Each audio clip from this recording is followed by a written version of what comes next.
তোমরা তালা দিবা, তোমরা হাতাহাতি করবা, আর তোমাদের ইলেকশন আমাকে করে দিতে হবে, মামার বাড়ির আবদার। আমি মনে করি না রাকসু নির্বাচন আমাদের ছাত্রদের নির্বাচন। এর পরিবেশ পরিস্থিতি, পারস্পরিক সৌহার্দ্য এগুলো বজায় রাখার দায়িত্ব আমাদের সবার ভিতরে আছে। আমি তো নিজে খুশি হতাম যদি সম্পূর্ণ আমাদের সামর্থ্য এবং আমাদের ভিতরে যে সৌন্দর্য আছে সেইটা দিয়েই রাকসু নির্বাচন হয়ে যেত, আমি তাতে খুশি হতাম। আমরা কেন দুর্ভাগ্যজনক এটা আমাদের জন্য যে আমাদের অনেক কিছু চিন্তা করতে হয়। আমি পার্সোনালি মনে করি না এই ধরনের নির্বাচনে সেনাবাহিনী পর্যন্ত যাওয়াটাই একটা মস্ত বড় ব্যর্থতার পরিচয় আর কি, আমার ব্যক্তিগত অভিমত এটা। এবং আমি যতদূর মনে করি যে এই ধরনের ছাত্র সংসদ নির্বাচনে যদি সেনাবাহিনী পর্যন্ত চলে আসে তাহলে এইটা আমাদের ছাত্র সমাজ সহ আমাদের সবার জন্যই একটা কষ্টকর ব্যাপার।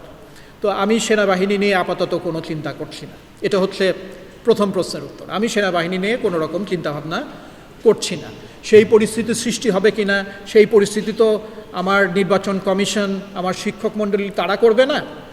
যারা করবে তারা ওই পর্যায়ে পর্যন্ত নামবে কি না সেই উত্তর তো আসলে আমি দিতে পারবো না আর কি। আমার নিজের কোনো ইচ্ছা নেই যে এখানে আর্মির ইনভলভমেন্ট থাকুক আর কি। এটা হচ্ছে এক নম্বর। দুই নম্বর হচ্ছে যে আমি আমার নির্বাচন কমিশনের প্রশংসা করেছি এবং আবারও করি।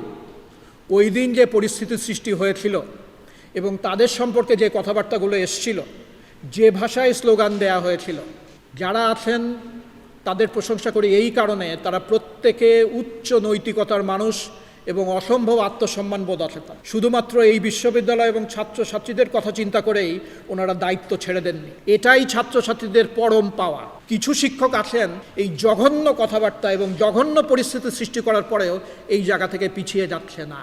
আমাদেরও সুযোগ ছিল, তোমরা তালা দিবা, তোমরা হাতাহাতি করবা, আর তোমাদের ইলেকশন আমাকে করে দিতে হবে, মামার বাড়ির আবদার।